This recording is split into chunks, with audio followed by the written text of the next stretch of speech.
নমস্কার, কেমন আছেন সবাই? আমার আরেকটি নতুন ব্লগে আপনাদের সকলকে অনেক অনেক স্বাগত জানাই। আশা করছি আপনারা খুব ভালো আছেন, সুস্থ আছেন। আমরাও ভালো আছি। আজকের দিনটি ছিল শুক্রবারের দিন, আর সময় এখন ঘড়ির কাঁটায় প্রায় ওই 1:45 মতন। আমরা এখন চলে এসেছি কার্শিয়ঙে। আমাদের তো আজকে যাওয়ার প্ল্যানিং ছিল সোজাসুজি দার্জিলিং দিকে, কিন্তু রাস্তার যা অবস্থা, এত ট্রাফিক, এত জ্যাম পেয়েছি।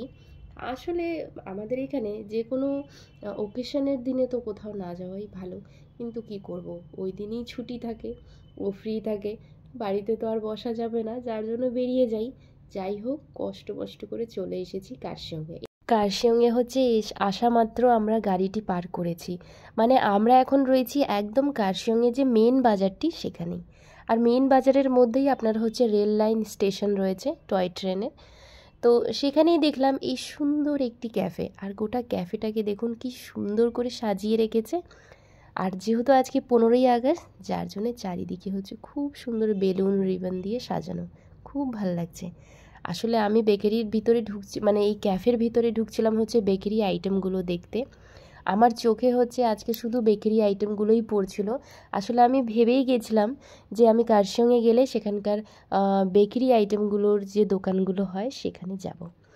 তো আমরা ভেতরে ঢুকছিলাম, ওখানে আপনার লাঞ্চ, ব্রেকফাস্ট সমস্ত জিনিসের ব্যবস্থা করা রয়েছে, উপরের বসা। তবে আমি ভাবলাম যে পাহাড়ে আসলে তো আমাদের এখানে মোমো, চাউমিন এগুলোই খেতে মন চায়।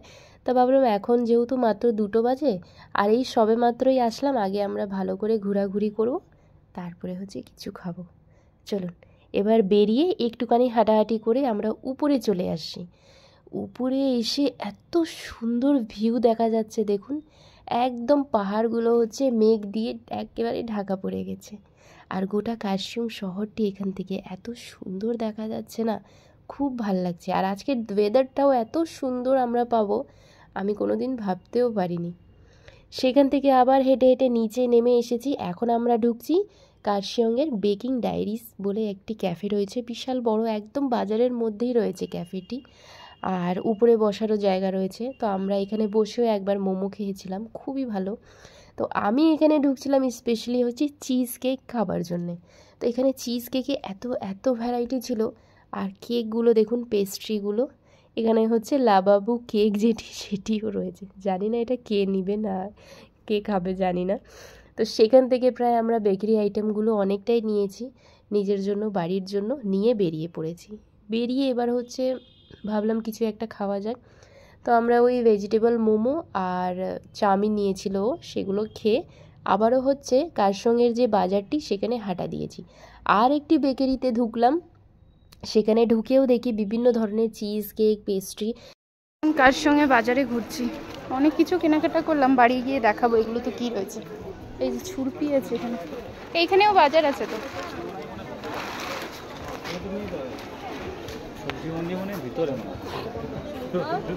এই লঙ্কাটা দেখো, লঙ্কা, এখানে বাজার, কার্শিয়ঙের বাজার, এটা ভালোই রয়েছে।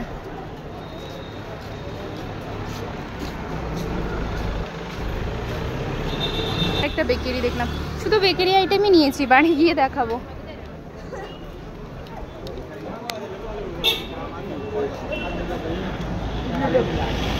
চলুন এবার বাজারে হাঁটা দিই। কার্শিয়ঙে বাজার ঘুরে ঘুরে দেখাচ্ছিলাম আপনাদেরকে, তখনই চোখে পড়লো আর একটি বেকারি। আর এই ক্রিম বানটা সেখান থেকে নিয়েছিলাম, মাত্র 25 টাকা দাম ছিল, বিশাল বড় সাইজের। এই একটা বান খেয়ে আমাদের দুজনেরই দুপুরে আর ভাত খাওয়া লাগলো না, পেটটি এত পরিমাণে ভরে গেছিলো। আর ওনাদের নিজস্ব বানানো একদম ফ্রেশ বান, এত স্বাদ ছিল যে আমি এখনও আফসোস করছি যে আমি আরও হাতে 2-4টা করে আনতে পারলাম না কেন। তারপরে সেখান থেকে বেরোয় এই যে সাদা সাদা দেখছেন, যেটা আমি এখন নিচ্ছি, এটাকে বলে পাহাড়ে চেয়েও, এই একটি মাশরুম। তো সেখানে কোয়ালিটিটা খুব ভালো পাওয়া যায় মাশরুমগুলো। তো সেখান থেকে নিয়ে এবার আমরা রওনা দিচ্ছি শিলিগুড়ির উদ্দেশ্যে। আমাদের প্রায় ঘোরাঘুরি শেষ। সারা দিন আজকে কার্শিয়ঙে কাটিয়েছি, খাওয়া দাওয়া করলাম, প্রচুর বেকারি আইটেমগুলো নিজের জন্যও কিনেছি, শ্বশুর শাশুড়ি মার জন্যও কিনেছি, আমার মা বাবার জন্য, সবার জন্য কিছু না কিছু নিয়ে এবার চলে যাচ্ছি বাড়ির দিকে। আর বাড়ির যাওয়ার সময় দেখুন রাস্তার কি অবস্থা, এখনও 4 চাকার যে গাড়িগুলো রয়েছে তারা এখনও জ্যামের মধ্যে আটকা পড়ে রয়েছে। আর গোটা পাহাড় জুড়ে দেখুন কি অবস্থা, এত পরিমাণে আজকে পাহাড়ে ভিড় ছিল কিচ্ছু বলার নেই। কিন্তু আমরা ভালোভাবেই কার্শিয়ংটি ঘুরলাম। এবার আস্তে আস্তে করে আমাদের নিচে নামতে হবে, কারণ হচ্ছে ঘড়িতে এখন প্রায় 4টা থেকে 4:15 মতন বাজে। তো আমাদের হচ্ছে অন্ধকার হওয়ার আগে আগে পাহাড় থেকে নেমে যেতে হবে, নাহলে একটু অসুবিধা হবে। আর আজকে পাহাড়ের ওয়েদারটা তো খুব খুব ভালো পেয়েছি, আর ঘোরাঘুরিও খুব ভালো হলো। আমরা যখন পাহাড়ে উঠছিলাম মানে কার্শিয়ং যাওয়ার সময়, তখন হচ্ছে এই পার্কটি দেখেছিলাম যেখানে মাধব দাঁড়িয়ে রয়েছে। ওই পার্কটি মানে একটি পার্কের মতনই ছিল, মানে চা পাতা বাগান, সামনে সিঁড়ি, খুব সুন্দর ছিল।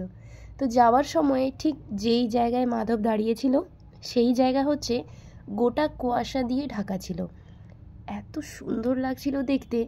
ও আমাকে বলছিল যে চলো একবার যাই, কিন্তু গোটা পাহাড় জুড়ে জ্যাম ছিল, যার জন্য আমি আর ওকে বলছি দাঁড়াতে না, কারণ হচ্ছে আমরা উপরে উঠবো, এবার যদি এখানেই সময় নষ্ট করে দিই তাহলে আর উপরে উঠতে পারবো না।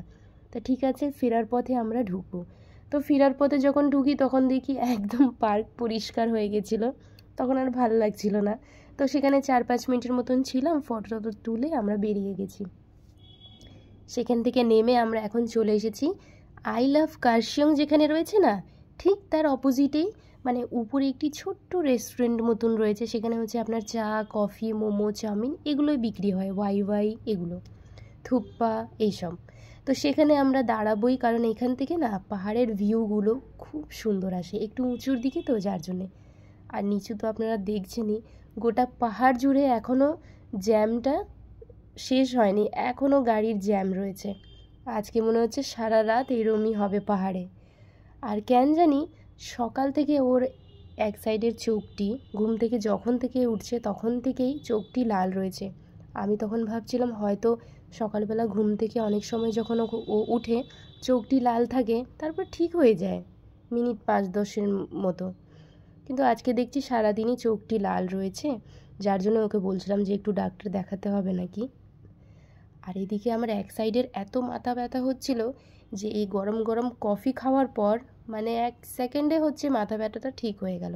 জানি না কেন, আমার আসলে চা কফি খাওয়ার অভ্যাস তেমন নেই, তবে পাহাড়ে গিয়ে আজকে প্রায় অনেকটাই ধকল গেল, কারণ হচ্ছে যাওয়ার সময় এত জ্যাম, তারপরে অনেক কষ্ট করেই পাহাড়ে উঠেছিলাম, কিন্তু সেই কষ্টটা সেখানে গিয়ে একদম সেকেন্ডেই ভুলে গিয়েছিলাম জানেন, এত সুন্দর ওয়েদারটি দেখে। তো চলুন, এখানে আমাদের অর্ডার করা হয়েছিল চিকেন মোমো, তারপরে ভেজিটেবল চাউমিন আর কফি ছিল, সেগুলো খেয়ে আমরা নেমে পড়েছি পাহাড় থেকে। এখন বাজে হচ্ছে 6:45 মতন। আর যে না পাহাড় থেকে নেমেছি, এটি হচ্ছে শালবাড়ির বাজারটি, ঠিক সেখানেই মানে ফরেস্টটি শেষ করলাম, ঠিক সেখানেই হচ্ছে তুমুল বৃষ্টি শুরু হয়ে গেছে। ভালো হয়েছে পাহাড়ে আর বৃষ্টি হলো না, নাহলে তো আমরা অসুবিধায় পড়ে যেতাম বলুন। চলুন তাহলে আজকের ব্লগটাও আমি এখানেই শেষ করছি। সবাই ভালো থাকবেন, সুস্থ থাকবেন। ব্লগটি কেমন লাগলো কমেন্ট বক্সে অবশ্যই জানাবেন। ভালো লাগলে একটি লাইক, কমেন্ট, শেয়ার করে পাশে থাকবেন। দেখা হচ্ছে আপনাদের সঙ্গে আরও একটি নতুন কোনো ব্লগ ভিডিও রেসিপি নিয়ে।